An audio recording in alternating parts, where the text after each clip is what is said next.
हमारे क्षेत्र के लोगों के ऊपर एक तानाशाही पूर्ण जो आदेश राजस्थान की करती सरकार ने एक चोरों की तरह वर्तमान में प्रदेश की स्थिति और पूरे देश की स्थिति ऐसी नहीं थी। एक तारीख की बात नहीं थी, किसी भी एक रेवेन्यू विलेज की सीमाओं में भी अपन परिवर्तन नहीं कर सकते थे।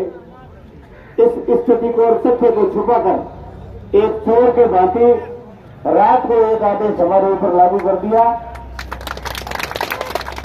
ताकि राजस्थान की जनता चाह कर भी इसको चैलेंज नहीं कर सके। मगर हमारी एकता में और हमारे विश्वास में इतनी दृढ़ता और शक्ति होनी चाहिए कि हम किसी को भी चैलेंज कर दे तो हमारे सामने सरेंडर होना चाहिए।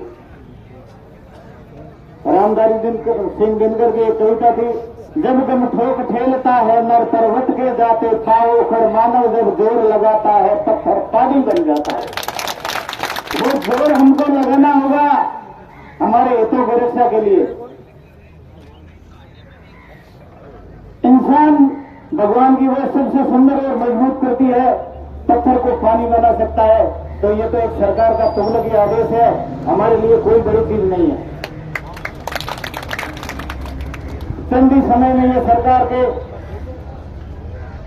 जो लोग हैं एक असत्य की चीज के समर्थन में ढोल और नगाड़े बजा रहे हैं, वो कल हमारे चरणों में आएंगे 1 महीने बाद। आज जो असत्य के समर्थन में ढोल नगाड़े बजा रहे हैं और हमारी मानवीय संवेदनाओं को खरीदने का काम कर रहे हैं, उन लोगों को कल इसी भाषा में जवाब देना है जिस भाषा के अधिकारी है। उनको बताना होगा कि दोरंगा की जनता के हितों की रक्षा करने का दायित्व आप संभाल नहीं सकते हो, इसलिए आप आम जनता के सेवक बनकर यह आने की चेष्टा नहीं करें। और हमारे क्षेत्र में अगर आने का प्रयास किया तो मुंह की खाकर जाओगे। और हमारी एकता जिस दिन सत्ता को चैलेंज करेगी उसी दिन फैसले बदलेंगे। जब तक सत्ता को चैलेंज करने वाला खत्म नहीं होगा तब तक फैसले नहीं बदलेंगे, क्योंकि राजस्थान के अंदर और पूरे देश के अंदर तानाशाही सरकार बैठी है। लोकतंत्र तरीके से किसी भी सिस्टम को वो चलने नहीं दे रही है। राजस्थान सरकार के मंत्री को पूछा जाता है कि बालोतरा के गंदे पानी की समस्या के लिए सरकार के पास कोई उपाय है, तो गंदे पानी की समस्या छोड़ के और इंद्र भगवान को एक व्यक्ति के वश में डाल देता है कि इंद्र जी हमारे मुख्यमंत्री के कब्जे में जब जाता हूं वर्षा देता हूं, जब जाता हूं बंद करवा देता हूं। अरे 3 तिलोकी का नारायण कृष्ण स्वयं ने इंद्र की गोद को नहीं रोक सका और बंद की जनता को बचाने के लिए गिरिराज को उठाना पड़ा और आपका मुख्यमंत्री इंद्र को कब्जे कर गया। वाह भाई, अवतार हुआ। ऐसे लोगों ने गुड़ा मालानी में झूठ की दुकान खोल ली और झूठ की दुकान को इतना तेज फैला दिया कि आज एक एक कोड़ा किसी की बजरी पे नजर है, किसी की आंगनबाड़ी के आटे पे नजर है, किसी के मिड डे मील के गेहूं भी नजर है, किसी के कुछ पे नजर है। वो अपने खुद के खर्चे से जैसे मिलाते और डेली फूल उड़ाते हैं। बाबे की पाटड़ी और बाबे को चीज ये नहीं सोचता है कि इस जनता की सारी सुविधाएं जब यहां से 60 किलोमीटर दूर मिल रही है उसको मैं 160 किलोमीटर किस वजह से लिया जा रहा हूं। और भक्तों ने उसके संबंध में रात को तर्क शुरू कर दी, रिफाइनरी में रोजगार। अरे गुड़ा मालिनी में कुछ महीने पहले मेला और लगे, कितने रोजगार दिए भाई आपने?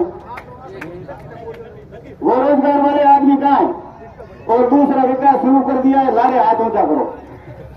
लारे हाथ ऊंचा नहीं करो तो विकास बंद, ओ विकास भड़पापन बंद करो, बड़ी लारे हाथ ऊंचा करनी।